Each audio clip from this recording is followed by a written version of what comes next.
Ladies and gentlemen, welcome back. Today we're going to take a look at the Taurus Raging Hunter in 44 Magnum.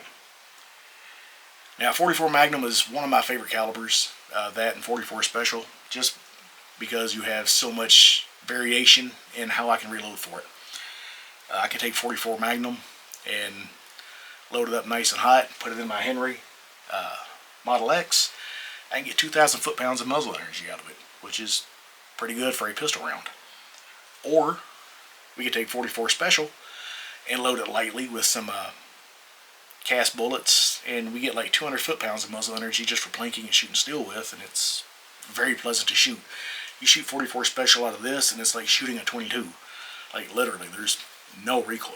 But I've been wanting a Raging Hunter for a while. I just like the way they look. It's got a somewhat tactical look to it for a revolver.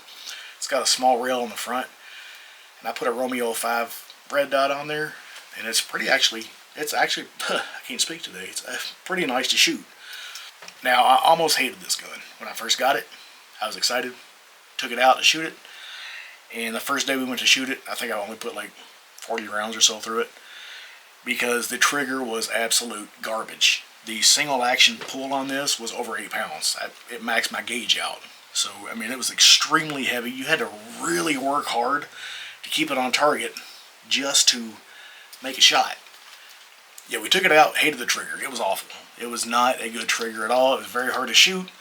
The double action pull on it there was no way you're going to stay on target with it. So I ordered a set of Galloway Precision springs. They're the lighter hammer spring and trigger spring. I put those in, and it made a world of difference. I didn't polish anything. I didn't go and do anything different with the internals. All I did was change the springs, and it made a huge difference in it. As you can see, this gun is unloaded, but the double action trigger on this is phenomenal now. If they came this way from the factory, it would be awesome.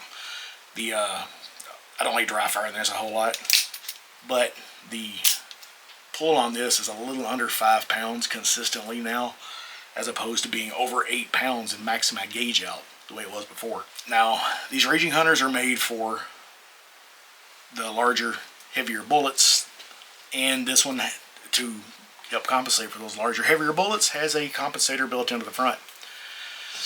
And she likes to blow fire out of there. If you're watching your shot, when it goes off, you'll see little flames shoot out. It's pretty cool. But it's got a double locking cylinder. It's actually triple locking if you consider the ball on the inside of it, because you got to undo it here and here, and then you can push this open. And this detent right here is also another lock that goes into the back on the inside of the under the breech face. But as you saw in the videos, we were out shooting it today again, and I had my son with me, and he shot it, and he was shooting it very well. I was not shooting very well today. It's cold. I'm not ready for this Ohio winter. But it is what it is. I'm just making excuses for being a shitty shot. But what I did shoot was amazing. I'm so enthralled with this gun now.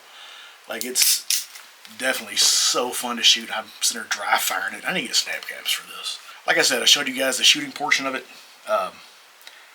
We got some different shots shooting, from different sides, so you can see how the recoil is. And this thing really tames the recoil on my stout rounds. I got some. We were shooting 240 grain over a stout load of H110, and it was pleasant. It wasn't bad. Out of the Model 69 44 mag that we have, it's the recoil is brutal. I mean, it's not pleasant to shoot at all. With this, it's nice.